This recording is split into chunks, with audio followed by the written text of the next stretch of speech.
आंखें महसूस हो, आंखें बंद कर लीजिए थोड़ी देर के लिए ताकि आपका ध्यान लग जाए।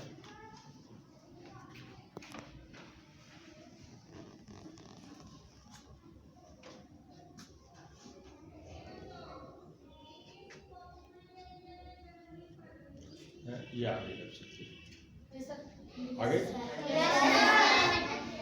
कैसे लगा? ठंडी हवा आ गई? अब देखिए जहाँ पे आपने ये हमने जैसे हाथ को दबा के इसको चक्र को खोला था, ये तीसरा डे था आपका। अब जैसे हाथ को ऐसे करके देख लीजिए, आपके सिर में से भी गंगा निकलना शुरू हो गई। देखिए ठंडी हवा यहाँ से ऐसे दोनों हाथों से बालों से 2 इंच ऊपर। किसी को गर्म भी आ सकती है थोड़ी बहुत, तो आप क्षमा करेंगे तो ठंडी हो जाएगी। अब ये ठंडी आने का मतलब आपकी आत्मा शांत है। अगर गर्म आती है तो आत्मा शांत नहीं है, आत्मा अशांत है। किसी को गर्म आई? ओके, जिनको गर्म हवा है अब उनको फिर से एक बार सबको क्षमा करना। माँ हमने सबको हृदय से क्षमा कर दिया। हमें किसी से कोई बदला नहीं लेना। जिसने हमें दुखी किया ईश्वर उसे अपने आप देखे। हमने सबको पूर्ण हृदय से क्षमा कर दिया।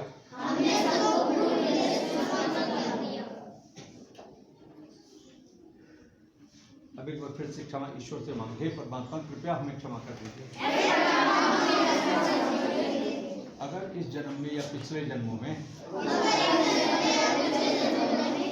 आपकी शान के खिलाफ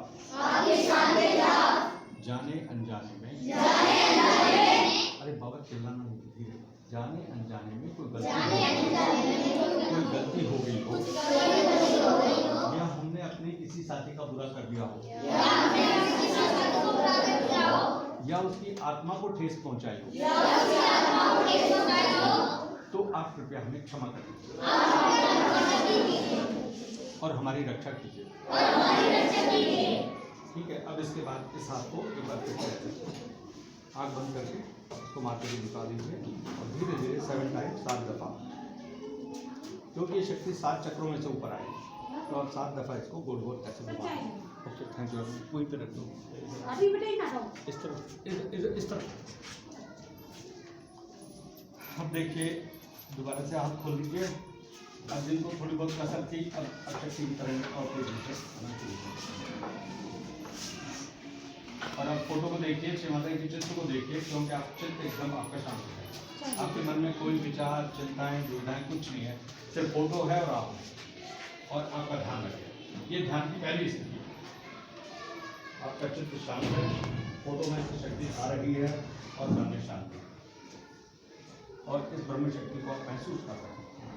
संसार में मानव जाति के इतिहास में ऐसा पहली बार हुआ है जब एक फोटो में से चैतन्य की धारा आ रही है, जिसे हर मनुष्य महसूस कर सकता है, तो किसी भी जाति धर्म का उसे कोई संपूर्ण दैविक शक्ति आपके सामने। अब आप अपने हाथ चेक कर लीजिए।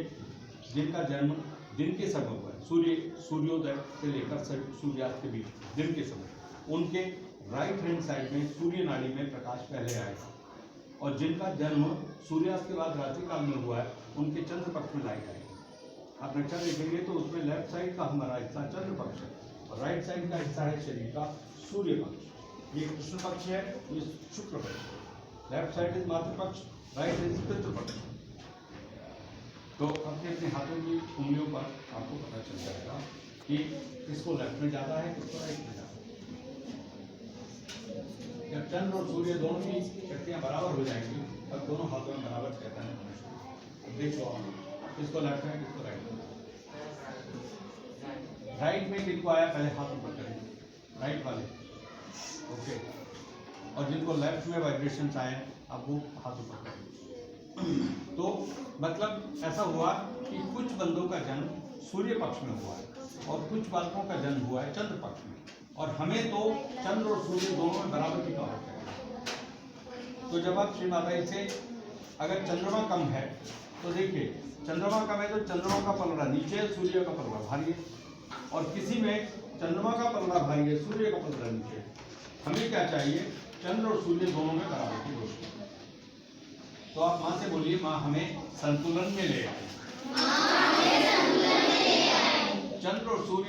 नाड़ियों में हमें भरपूर शक्ति दीजिए। आप समझ रहे हैं ना बात? लेफ्ट साइड की चंद्रमा की नाड़ी, राइट की सूर्य की नाड़ी, दोनों नाड़ियों में हमें भरपूर प्रकाश दीजिए। तो आप जब ये विनती करोगे तो धीरे धीरे दोनों नाड़ियों में आपको शक्ति मिलना शुरू हो जाएगी और आपका चित्त एकदम पवित्र और शांत हो जाएगा। और इसके बाद जब ये शक्ति आपके मस्तिष्क में आ जाएगी तो आपके मस्तिष्क की जितनी भी कोशिकाएं हैं उन सब नसों में और सारे के सारे तंत्रिकाओं में आपको भरपूर रोशनी आना शुरू हो जाएगी और एक नई जान आपके अंदर आ जाएगी। जान में जान, बीमारियाँ खत्म हो जाएंगी, बाल झड़ना रुक जाएंगे, बिना बात की जो घरेलू चिंताएं हैं, विद्या की शिक्षा की चिंताएं, स्वास्थ्य की चिंताएं, वो चिंताएं आपकी खत्म हो जाएंगी। माता पिता की चिंताएं, तो वो चिंताएं जब खत्म हो जाएंगी तो जो बोर्ड पे पढ़ाया जाएगा आपका चित्त एकदम उसको ग्रहण करेगा, आपकी स्मरण शक्ति बहुत प्रबल हो जाएगी और विद्या में आप प्रवीण होते चले जाएंगे। ठीक है सर, ये सहयोग का आरंभिक लाभ है। और आगे आपको जब मिलने लगेंगे लाभ तो उस लाभ की कोई सीमा नहीं है। आपको बुरे भाव मन में होगा, इसका बुरा हो जाएगा, इसका बुरा हो जाएगा, सबका क्षमा आपको प्रतिदिन हमेशा करता रहें। आपस में लड़ाई दंगे हो जाते हैं, क्षमा कर दीजिए। एक दूसरे को मारना नहीं पड़ना तो आपकी उंगली उठ जाएगी, आपसे कुछ हो जाएगा। तो आपको इन चीज़ों से बचना, इस शक्ति को अपने भीतर समाहित कर लीजिए। जब ये शक्ति आ गई तो जब आपने ध्यान बंद किया तब ऐसे इस शक्ति को अपने ही मुखमंडल पर ऐसे मारिए और बैक साइड में जहाँ पे कमर में दर्द होता है, सबसे ज़्यादा कमर में, बच्चों को यहाँ पे दर्द होता है, तो बैक साइड में अपने मालिश कर लीजिए, बराबर। और यहाँ पे दर्द होता है, जहाँ पे दर्द है वहाँ पे शक्ति लीजिए, आयोडेक्स में लिए काम करते हैं, ठीक है। पैरों में दर्द होता है तो वहाँ पर, बट इसके लिए सबसे बढ़िया क्या करना पड़ेगा, कमर की जड़ की, उससे आपके शरीर के जितने भी विषाणु हैं वो जल में विलीन हो जाएंगे। वो हम आपको करके दिखाएंगे। आप तो